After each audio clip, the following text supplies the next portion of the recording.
नमस्कार दोस्तों, आइए हिंदी साहित्य चैनल पर आपका एक बार फिर स्वागत है। आज हम आपका कैकेयी का अंताप भाग 4 लेकर आए हुए हैं। तो पिछले तीसरे भाग में आपने पढ़ा था कि जब श्री रामचंद्र जी ने माता कैकेयी से ये कहा कि जिस जननी ने है जना भक्त सा भाई 100 बार धन्यवाद एक लाल की माई। श्री राम भी ऐसा कहते हैं कि वह माता 100 बार धन्य है। उस माता को सैकड़ों बार धन्यवाद है जिस माता ने भरत के जैसे भाई को जन्म दिया। प्रभु श्री राम के ऐसा कहने के तुरंत बाद वहां पर उपस्थित सभा के सभी लोग चिल्लाने लगे और कहने लगे कि वह माता 100 बार धन्य है, वह माता 100 बार धन्य है। उस माता को 100 बार धन्यवाद है जिस माता ने भरत जैसे भाई को पैदा किया, जिस माता ने भरत जैसे पुत्र को जन्म दिया। अब ठीक उसके पश्चात ये पंक्तियां शुरू हो जाती हैं। कैकेयी पुनः कहती हैं कि हालालू से भी आज गंवाया मैंने। हा धिक्कार है, लाल अर्थात पुत्र, उसी भी आज गंवाया अर्थात खो दिया। कैकेयी कहने लगी हाय धिक्कार है, इसलिए पुत्र के पश्चात लाल के बाद में देखिए प्रश्नवाचक चिन्ह लगा हुआ है। तो धिक्कार है, पुत्र कहाँ, कैसा पुत्र, आज उसे भी मैंने खो दिया है। और इस संसार में विकराल कुयस ही यहाँ कमाया मैंने। कुयस अर्थात अपमान, बदनामी। विकराल का अर्थ होता भयंकर, और इस संसार में आकर के मैंने भयंकर बदनामी कमाई है, ऐसा कैकेयी कहने लगी। आगे क्या कहा, निज स्वर्ग उसी पर वार दिया था मैंने। कैकेयी कहने लगी कि मैंने अपने उस पुत्र पर अर्थात भरत पर अपना स्वर्ग तक निछावर कर दिया था। मैंने अपने सारे सुखों को अपने पुत्र भरत पर अर्पित कर दिए थे, भरत पर निछावर कर दिए थे। यहाँ तक कि हर तुम तक से अधिकार लिया था मैंने हर व्यक्ति का अधिकार छीन लिया था अपने पुत्र के लिए। हे पुत्र राम, यहाँ तक कि मैंने तुमसे भी तुम्हारा अधिकार छीन लिया। राम से कैकेयी ने कैसा अधिकार छीना था? राम का अधिकार था, पिता की संपत्ति में हिस्सा लेने का अधिकार था, लेकिन कैकेयी ने उस अधिकार को छीन लिया था। इसीलिए यहाँ पर कैकेयी ने कहा कि हर तुम तक से भी अधिकार लिया था मैंने, यानी बेटा मैंने तुमसे भी तुम्हारा अधिकार छीन लिया था। लेकिन जिस पुत्र के लिए मैंने यहाँ तक कि तुमसे भी अधिकार छीन लिया, वही पुत्र आज, पर वही आज यह दीन हुआ रोता है। दीन, दुखी, निर्धन हो गया है, पता नहीं क्या कारण है। आज वही पुत्र जैसे दीन हो गया है, दुखी हो गया है, निर्धन हो गया है, इसका सब कुछ लुट गया है, ऐसी स्थिति में आकर के रो रहा है। और यह सबको शंकित होकर के देखता है। शंकित अर्थात शंका की दृष्टि से। कैसे देखता है? शंकित सबसे धृत हरिण तुल्य होता है यह मेरा पुत्र। धृत अर्थात पकड़े गए, संकित सबसे धृत हरिण तुल्य होता है। धृत हरिण, धृत का अर्थ होता है पकड़े गए या हरण करके लाए गए, हरिण का अर्थ होता है हिरण। आज मेरा पुत्र सभी से शंकित रहता है, सभी को शंका की दृष्टि से देखता है, और यह आज पकड़ कर लाए गए हिरण के बच्चे की तरह हो गया है, अर्थात शक्ति और शंका की दृष्टि से देखता है और सब पर शंका करता है। कैसे कहती हैं, श्रीखंड आज चंड है मेरा। श्रीखंड अर्थात चंदन की तरह शीतलता प्रदान करने वाला मेरा पुत्र भरत आज अंगार चंड हो गया है, अर्थात अग्नि की भयंकर लपटों की तरह हो गया है, आग की ज्वालाओं की तरह हो गया है। तो इससे बढ़कर कौन दंड है मेरा। तो आज मेरा पुत्र जो मुझको बड़ा ही शीतलता प्रदान करता था, मुझे बड़ा आनंद प्रदान करता था, आज वही मेरा पुत्र मुझे देखकर क्रोधी हो जाता है, मुझ पर टूट पड़ता है, मुझ पर क्रोध करता है। तो इस दंड से बढ़कर मेरे लिए कौन सा दंड है। आगे कैकेयी कहती हैं, पटके मैंने पद पानी मोह के नद में। पद माने पैर, पानी माने हाथ, मोह के नद अर्थात नदी में। नद का अर्थ होता है नदी। कैकेयी कहते हैं मैंने अपने हाथ पैरों को मोह रूपी नदी में खूब चलाए। भाव यह है, कैकेयी ये कह रही हैं कि मुझको मोह ने घेर रखा था, लोभ ने घेर रखा था, और लोभ में आकर के मैंने क्या क्या नहीं किया, कितना अपने हाथ पैरों को चलाया। जन क्या क्या करते नहीं स्वप्न में मन में। अरे लोग इस संसार में स्वप्न में तथा अहंकार में क्या क्या नहीं कर जाते हैं। वही आज कैकेयी कहती हैं, हा दंड कौन अब उसे डरूंगी अब भी। अब मेरे लिए ऐसा कौन सा दंड है जिस दंड से मैं डर जाऊं। इतना भयंकर कार्य करने के पश्चात मेरे लिए ऐसा कौन सा दंड होगा जिस दंड से मैं डरूंगी। आगे कहती हैं मेरा विचार कुछ दया पूर्ण हो तब भी। यदि इन सब बातों के पश्चात मुझ पर किसी को दया आ रही हो तो भी मुझे दंड दिया जाए, मुझे दंड दिया जाए, ऐसा कहती हैं। और कहती हैं हा दया हंत वा घृणा आह वा करुणा।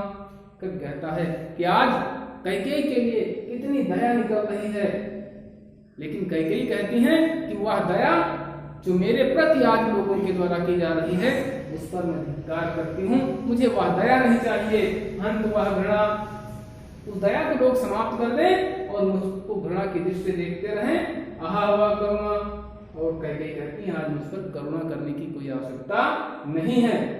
कब कहता है कि वैतरणी सी है आज जानुई उड़ना।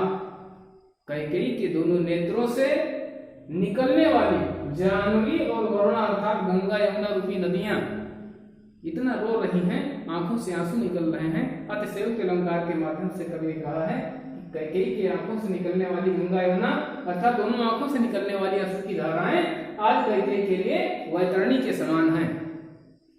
तो वैतरणी क्या है?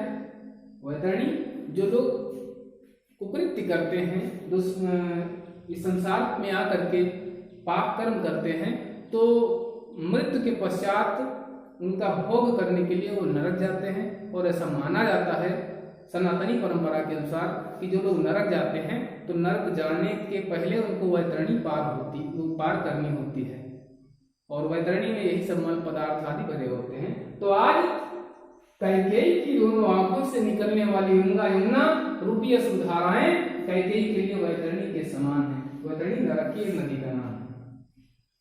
कैकेयी कहने लगी कि सह सकती हूँ चिर नरक सुने सुविचार। मैं चिरकाल तक, घोर समय तक, बहुत दिनों तक नरक का सहन कर सकती हूँ, लेकिन पर मुझे स्वर्ग की दया दंड से भारी। लेकिन यदि मुझ पर दया दिखाई जाए और दया दिखाने के पश्चात मुझे दया के रूप में स्वर्ग प्रदान कर दिया जाए तो वह दंड से भी ज्यादा बढ़कर होगा। तो आइए एक बार पूरा अर्थ समझते हैं। प्रसंग आपने पहले समझ लिया है और व्याख्या शुरू करते हैं। कैकेयी कहती हैं कि हाय धिक्कार है, जो पुत्र मेरा था आज मैंने अपने पुत्र को भी खो दिया और इस संसार में आकर के मैंने भयंकर बदनामी को ही प्राप्त किया है। मैंने अपने पुत्र भरत पर अपने स्वर्ग तक निछावर कर दिया था। हे पुत्र राम, मैंने इस संसार के सभी लोगों से उसका अधिकार छीन लिया था, यहाँ तक कि तुम्हारा भी अधिकार छीन कर मैंने अपने पुत्र भरत को दे दिया था। लेकिन न जाने क्यों आज वही भरत दीनहीन होकर के अश्रु की धारा बहाता फिरता है, रोता फिरता है और सभी को देखकर सशंकित हो जाता है, जैसे हिरण का बच्चा पकड़ कर लाया गया हो। आज चंदन की तरह शीतलता प्रदान करने वाला मेरा पुत्र भरत अंगार की तरह दहक रहा है, तो इस दुख से बढ़कर मेरे लिए कौन सा दंड होगा। हे पुत्र राम, मैंने मोह रूपी नदी में अपने हाथ पैर खूब चलाए, लेकिन लोग स्वप्न में और अहंकार में क्या नहीं करते। आज धिक्कार है, जो भी दंड मुझे मिलेगा अब मैं उस दंड से नहीं डरूंगी। यदि मेरे प्रति लोगों का विचार दया से युक्त हो जाए तो भी मुझे दंड की आवश्यकता है, मैं दंड से नहीं डरूंगी। मेरे लिए की गई दया धिक्कार है। मुझसे जो घृणा हो रही है वह घृणा लोग करते रहे, आज वह करुणा भी मेरे लिए उचित नहीं है। कल कहता है कि आज कैकेयी की आंखों से निकलने वाली गंगा और यमुना रूपी अश्रुधाराएं वैतरणी नदी के समान है। कैकेयी कहने लगी कि मैं चिरकाल तक नरक का निवास सहन कर सकती हूँ। यहाँ पर बैठे हुए सुविचारी लोग अर्थात बुद्धिमान लोग सुने कि मैं चिरकाल तक नरक का सहन कर सकती हूँ, लेकिन यदि मुझे दया के रूप में स्वर्ग प्रदान कर दिया जाए तो वह स्वर्ग की दया मुझे दंड से भी ज्यादा भारी होगी। आइए अब चलते हैं इस पद्यांश पर आधारित प्रश्न और उनके उत्तर की ओर। तो पहला प्रश्न आपका होता है पाठ और लेखक का नाम, अर्थात पाठ और कवि का नाम आपको पूरा पता है। पाठ का नाम है आपका कैकेयी कंकाप और कवि का नाम है मैथिलीशरण गुप्त। तो हम दूसरे प्रश्न की ओर सीधे चलते हैं। दूसरा प्रश्न हमारा आता है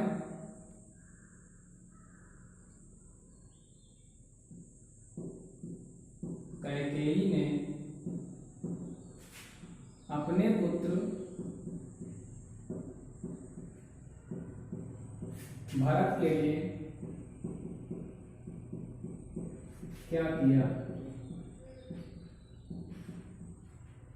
हमारा उत्तर होगा कैकेयी ने अपने पुत्र भरत के लिए सभी के अधिकार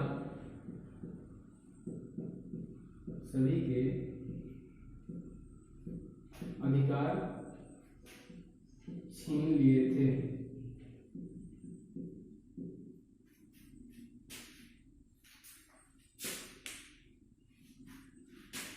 प्रश्न तीसरा आपका आता है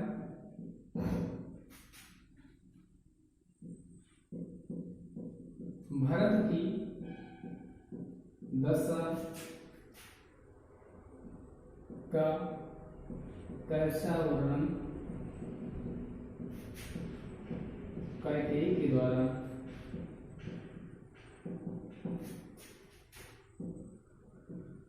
हुआ है? इसका उत्तर आप लिखेंगे पद्यांश में, आप देख रहे हैं पर वही आज यह दिन हुआ होता है, संकेत सबसे हरित तुल्य होता है। इसी से कैकेयी कहती हैं कि आज मेरा भरत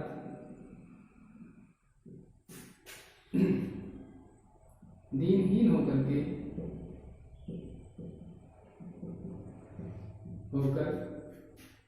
वन से पकड़े गए,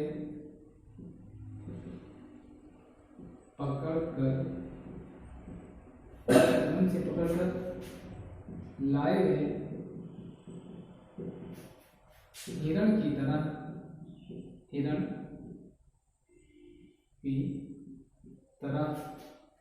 सभी की ओर सशंकित होकर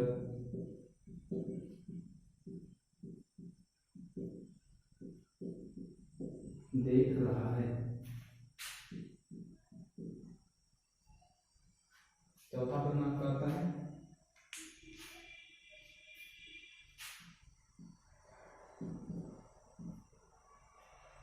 लोग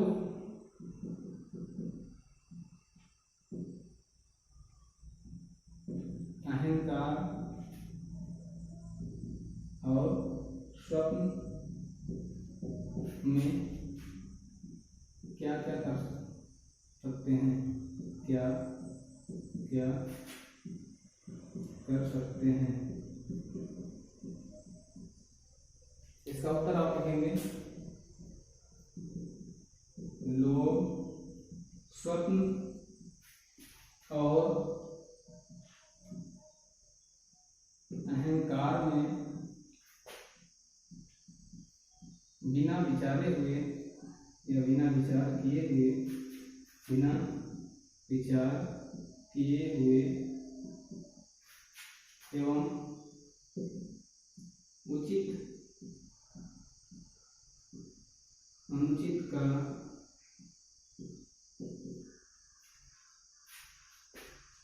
ध्यान न देकर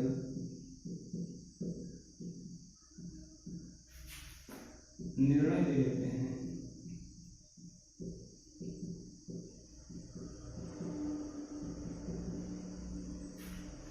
पांचवा प्रश्न आपका आता है रेखांकित अंश की व्याख्या कीजिए। तो रेखांकित अंश की व्याख्या में आपका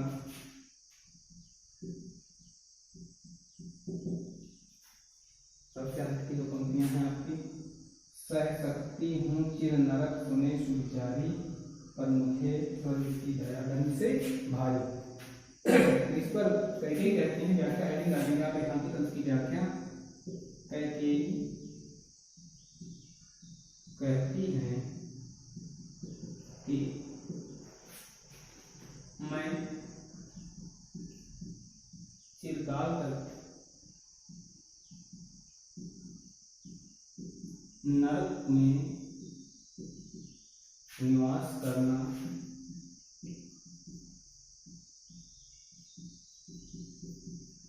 सहन कर सकती हूँ,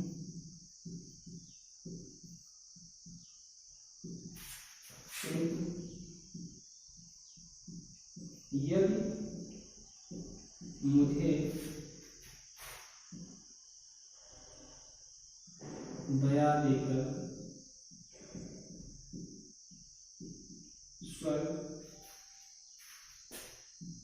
प्रदान कर दिया जाए, दया देकर दया दिखाकर होगा, मुझे दया पात्र मानकर या दया दिखाकर स्वर्ग का वास प्रदान कर दिया जाए,